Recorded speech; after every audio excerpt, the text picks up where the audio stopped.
Bueno, buenas tardes a todos y bienvenidos pues una vez más a estas conferencias que en estos días de confinamiento pues aprovechamos para hacerlas de esta manera y así llegamos a todos sitios. Hoy nos acompaña Rubén Sáez, miembro de ARCA, pero a su vez también presidente de la Asociación para la Recuperación de los Castillos de Teruel. Él con otras personas están llevando a difundir con muchísimo esmero todo el patrimonio fortificado de la provincia de Teruel, que tantos años ha estado también bastante olvidado. También se ha convertido en gran especialista en la conferencia de hoy, ¿no? La batalla de Cutanda, una batalla olvidada, muy decisiva en el Reino de Aragón y protagonizada quizás por nuestro insigne rey tan famoso como fue Alfonso I el Batallador. A su vez, a Rubén también lo podéis llegar a conocer porque es uno de los grandes especialistas en máquinas de asedio. Su sueño era construir un parque temático con estas máquinas. Algunas están repartidas en algunas fortalezas de la provincia de Madrid, de Aragón y en alguna otra comunidad, no me acuerdo ahora, Rubén ya me lo dirá, pero sobre todo su sueño se alcanzó cuando logró montar ese famoso parque, Trebuchet Park, en el castillo de Belmonte, en la provincia de Cuenca. Es una de las personas, junto con Javier Ibáñez, pues que más está involucrando en todo el tema de la recuperación del patrimonio fortificado turolense, a la vez que, por supuesto, no descarta el de Aragón en general. Y bueno, y espero que Rubén nos deleites una vez más con esta conferencia tuya tan especialista y que tanto dominas. Adelante. Bueno, muchas gracias a todos, muchas gracias José Manuel por tus palabras, buenas tardes a todos. Pues como bien ha dicho José Manuel, voy a hablar de Cutanda, de la batalla de Cutanda, que es una de las batallas pues quizás más olvidadas de toda la historia de España. Es una batalla que se produce en el 1120 y para Aragón es el equivalente de lo que pueden ser las Navas de Tolosa para Castilla. Acércate un poco al micro. Sí, vale. Estaba diciendo que puede ser para Aragón el equivalente a lo que son las Navas de Tolosa para el Reino de Castilla. Voy a hablar un poco, enmarcar un poco cuándo se produce esta batalla y cómo se produce. La clave es la conquista de Zaragoza. En 1118, el 18 de diciembre, Alfonso I el Batallador conquista Zaragoza, que es la plaza clave de todo el dispositivo defensivo musulmán del Valle del Ebro. A esa conquista responde el emir de Al-Ándalus, el emir almorávide, responde reuniendo un ejército de socorro, reúne un ejército de socorro durante el invierno del año siguiente, de 1119 al 1120, un ejército magnífico, un ejército en el que toman parte, aparte de las tropas propiamente andalusíes, se le suman a este contingente militar que se reúne en el Valle del Guadalquivir, se le suman tropas de Lérida, de Granada, de Murcia, de Valencia y de Molina de Aragón. Si hacemos caso a las fuentes, hasta el punto de reunir 10.000 soldados de infantería y 5.000 de caballería. Ese ejército avanza por Levante hasta alcanzar Teruel. Luego hablaremos un poco más a fondo de la ruta que siguieron, que la hemos podido reconstruir también con los últimos trabajos que hemos realizado. Alfonso I se encuentra en ese momento sitiando la plaza de Calatayud, y cuando tiene noticias de que el ejército avanza por Teruel y está subiendo hacia Zaragoza, no sabemos muy bien si ese ejército, su objetivo era sitiar Zaragoza, intentar recuperar Zaragoza, o ya bien batir al ejército de maniobra del Batallador. Cuando ese ejército sube por Teruel, Alfonso I lo que hace es levantar el asedio de Calatayud y salir a la altura de Cutanda. Cutanda está cerca de Calamocha, muy cerca de Calamocha, y sale, lo intercepta, y ahí es donde consigue derrotarlo. Si hacemos caso a las fuentes, pues prácticamente todo el ejército musulmán quedó completamente destruido. ¿Y cuáles son las consecuencias de esta batalla? Porque las consecuencias son muchas. En primer lugar, lo que consigue esta batalla es salvar la plaza de Zaragoza, de que pueda ser reconquistada de nuevo. También permite la toma de las plazas de Calatayud. Aquí tenemos una imagen del castillo de Calatayud, del castillo de Ayud.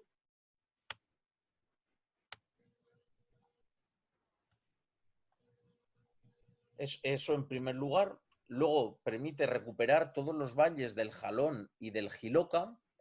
Luego veremos imágenes. Las plazas más importantes de estos dos valles son las plazas de Calatayud y las de Daroca, pero también todas las fortificaciones que llevan aparejadas y que son dependientes de ellas. Por otro lado, supone el declive del poder almorávide en la península. Hay que tener en cuenta que hasta ese momento, pues prácticamente todas las campañas de los almorávides se consideraban o se daban por victoriosas. Y a partir de esta batalla lo que sucede es que el declive del poder almorávide pues es un hecho. Y lo más interesante es que permite a Alfonso I lanzar una expedición por tierras andaluzas con total impunidad. Ahora veremos un poco cada uno de estos elementos. Aquí tenemos una imagen del castillo de Calatayud, del castillo de Ayud. Si hacemos caso a Zurita, pues la conquista de Calatayud se produjo el 24 de junio, o sea, solo una semana después de que el ejército almorávide fuera derrotado en el campo de batalla de Cutanda. Se produce la capitulación de Calatayud, pues probablemente a causa de que era imposible defender la ciudad una vez que el ejército de socorro que se encaminaba hacia Zaragoza o hacia la propia Calatayud, pues es eliminado, pues se acaba la última posibilidad de ser socorridos y se rinde Calatayud. También la plaza de Daroca, aquí hay más discrepancias en cuanto a cuándo se produce esta capitulación, pero también fue consecuencia directa de la batalla de Cutanda. Aquí varias imágenes de lo que son las murallas y el recinto de Daroca.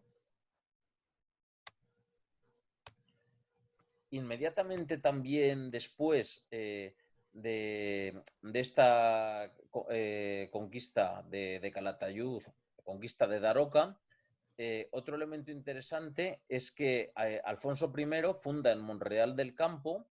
Aquí tenemos la localidad de Monreal del Campo. Esto que tenemos aquí abajo es el castillo, lo que se llama la Domo Plana.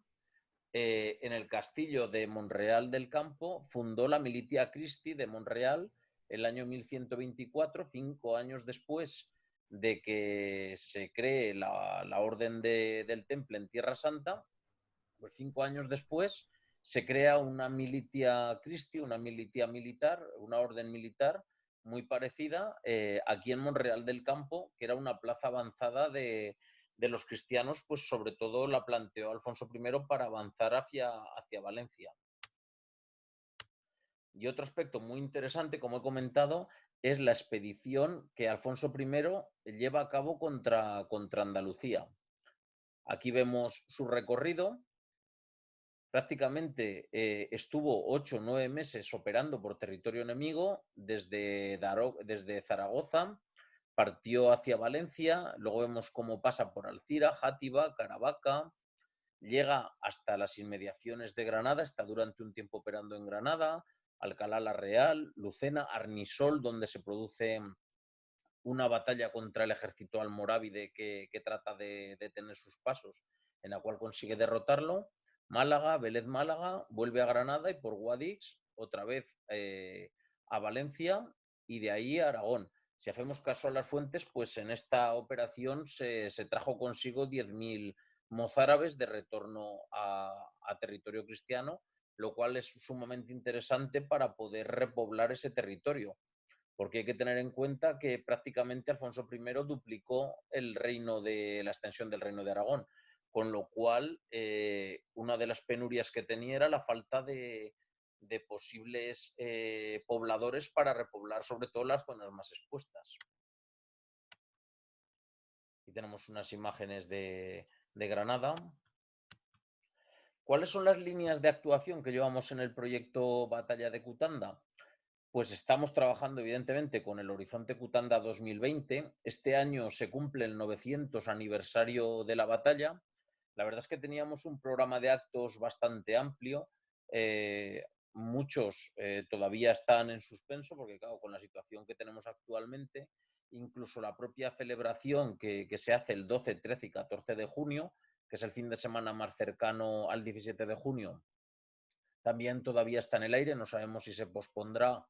Desde luego, en la fecha prevista parece poco probable que se pueda hacer. Seguramente se posponga, porque, claro, al ser el 900 aniversario es muy complicado que se vuelva a dar otra coyuntura como esta, pues para poder celebrarlo. Igual tenemos que ir al 901. Luego trabajamos en la línea de la localización del campo de batalla, porque aunque es una batalla muy conocida, pues luego os comentaré todos los problemas que ha tenido para identificar la localización del sitio donde se produjo. También se celebra un evento de recreación anual y que este año 2020 aspira a convertirse en internacional.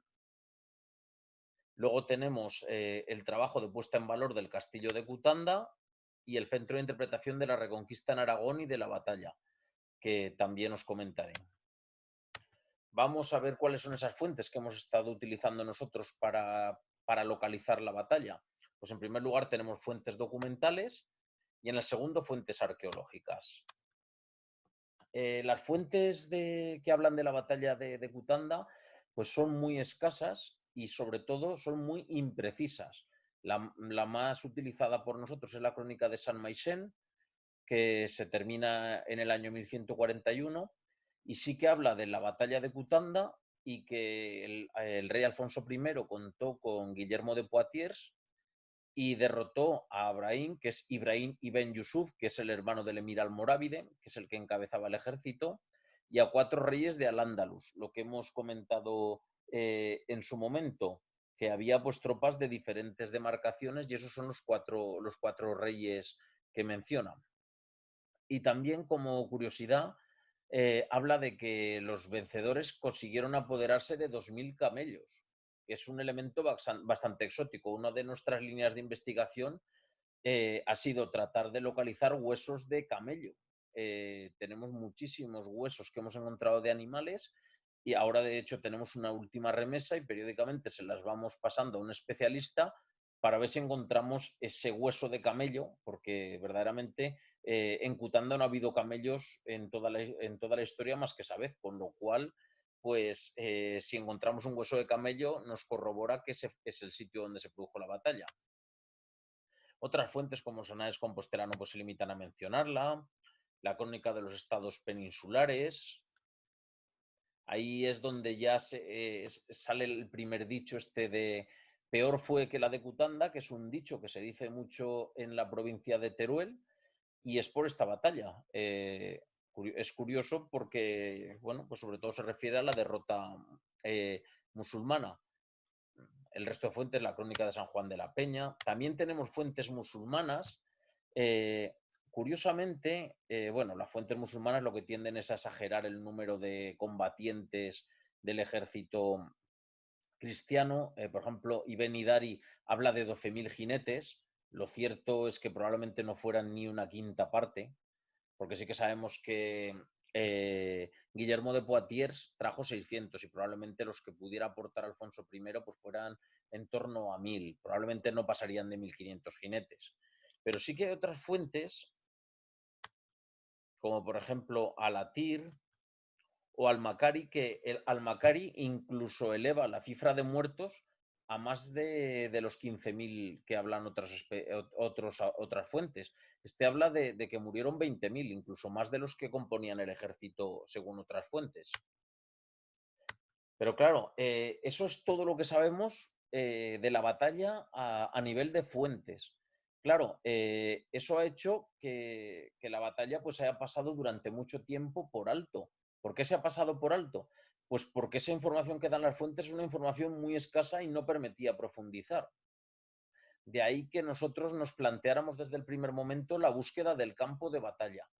Saber dónde fue exactamente la batalla y qué pasó, porque con esas descripciones que hemos visto anteriormente, ni se sabe cuántos combatientes hubo, ni cómo fue la batalla, igual que otras batallas como las Navas de Tolosa, por ejemplo. Se tiene información en las crónicas de cómo fue, hay descripciones. Aquí no sabemos prácticamente nada. De ahí que nos propusiéramos la búsqueda del campo de batalla. Pero claro, ¿qué pasa con un campo de batalla? Pues que es muy complejo poder estudiarlo y buscarlo, porque claro, al final el campo de batalla es un acontecimiento que es muy intenso, pero de muy corta duración. Prácticamente una batalla pues, puede durar horas y en un terreno muy concreto, unas horas, y el horizonte que deja es muy, muy escaso. Es muy intenso, pero muy escaso. Las huellas que deja en el paisaje pues, son prácticamente ninguna, más allá de una serie de evidencias, como pueden ser las concentraciones de material militar, proyectiles arrojados, armas rotas que hubieran quedado en ese horizonte. En el caso de los campamentos, si son los campamentos previos a la batalla, si son estables, pues tienen bastantes estructuras, fosos, terraplenes. En el caso de los romanos, pues es mucho más abundante. Y prácticamente, si es un campamento estable pero temporal, pues lo que te deja pues, son recipientes rotos, algunos huesos de animales consumidos. Solo te deja unas evidencias mayores en el caso de que ha sido saqueado. Y luego, por otro lado, la tercera de las evidencias que pueden tener un campo de batalla pues son restos de los combatientes, las fosas y los enterramientos. ¿Qué técnicas hemos aplicado nosotros para tratar de localizar el campo de batalla? Pues en primer lugar, prospecciones intensivas, luego veremos prospecciones magnéticas, tecnología LIDAR y drones con cámaras de alta resolución, termográficas y multiespectrales. Vamos con las prospecciones intensivas. Para que se haga una idea, Cutanda es un barrio, un pedáneo de la localidad de Calamocha. Este barrio pedáneo pues, puede tener unos 30-35 habitantes, la propia Cutanda, y bueno, en verano sí que consigue tener más por visitantes que tiene y por gente que tiene casa en el pueblo. Nosotros en las prospecciones intensivas pues llegamos a juntar hasta 80 personas. ¿En qué consisten estas prospecciones intensivas? Pues aquí lo ven, prácticamente en hacer un pateo de los campos, con una separación, la gente más o menos de 1 metro, metro y medio, ir andando por los campos y todos los fragmentos de cerámica que iban apareciendo, nos los iban pasando para que todos los que por cronología pudieran ser musulmanes, pues ir anotando dónde se habían encontrado. Aquí tenemos una serie de tablas de muestras y vamos anotando toda esa información. Las que eran posteriores o anteriores se fotografiaban, pero no se dejaban señaladas ni se recogían sobre el terreno. Claro, para que se hagan una idea, nosotros ahora mismo el espacio donde barajamos que se pudo producir la batalla, pues tiene unas 100 hectáreas. Es una superficie amplísima, entre 100 y 200 hectáreas. Claro, para poder acotar esto, pues había que recurrir a otras tecnologías que aportaran más detalle y que nos permitieran barrer mucho más terreno con menos medios. Así recurrimos a la prospección magnética. Aquí sí que contamos con la tecnología del ejército, el regimiento de pontoneros y especialidades número 12 de Zaragoza. Aquí lo ven con magnetómetros, con gradiómetros, y estos aparatos lo que hacen es permitir la detección de elementos metálicos a mucha mayor profundidad pues, que dispositivos convencionales como puede ser un simple detector de metales. Y aquí incluso son capaces de darnos información de profundidad y de tamaño aproximado. Utilizamos esos magnetómetros, también lo que se llaman detectores de cuadro. Para que se haga una idea, todos estos equipos que maneja el ejército pues son mucho más potentes a nivel de detección que cualquier elemento convencional. Hay que tener en cuenta que, claro, para ellos no existe el margen de error, porque, claro, aquí en Cutanda sí que lo que hacían era detectar pues, pequeños elementos metálicos, pero habitualmente lo que estos militares detectan son dispositivos explosivos, con lo cual hay que afinar muy bien la tecnología para no cometer ningún error. Aquí no hay ningún problema, pero cuando sí que manejas y estás trabajando con elementos explosivos, pues sí que hay peligro. Estos son diferentes equipos de los que utilizamos. Y para que se haga una idea, esto es lo que nos marcan este tipo de aparatos.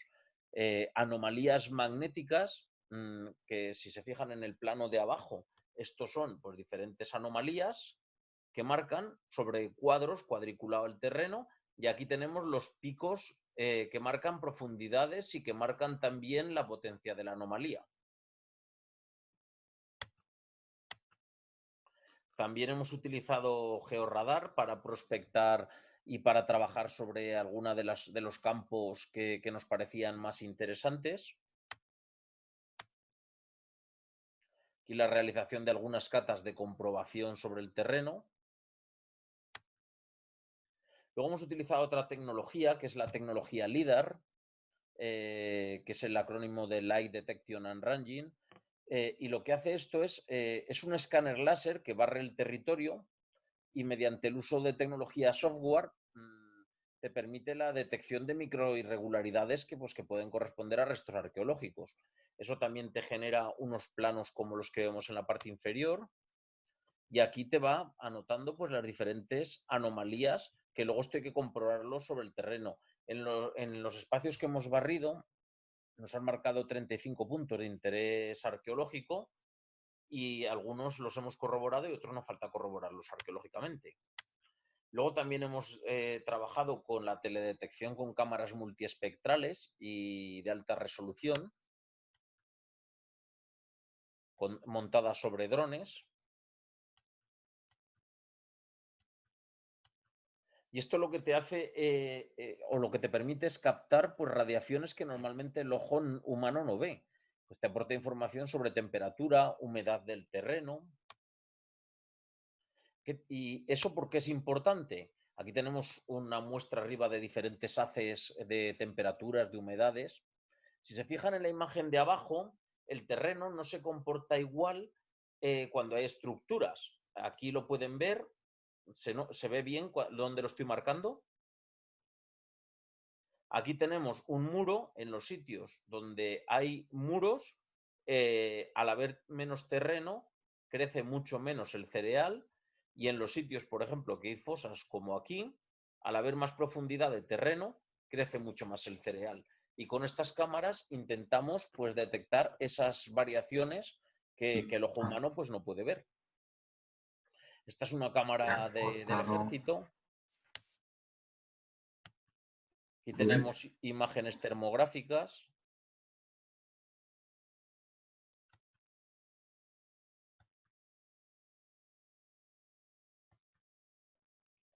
Además de lo que hemos hecho de prospección intensiva, también hemos hecho prospección extensiva para estudiar el ICLIN de Cutanda. Claro, hay que tener en cuenta que hoy en día Cutanda es un pequeño barrio pedáneo con muy poco terreno. Pero a principios del siglo XII, que es cuando se produjo la batalla, Cutanda era un ICLIN. ¿Qué entendemos por un ICLIN? Pues era una cabeza de demarcación islámica. El territorio que dependería de ella pues rondaría entre los 150 y los 300 kilómetros cuadrados, más o menos, para hacernos una idea. Y nos interesaba, claro, evidentemente se menciona que la batalla es de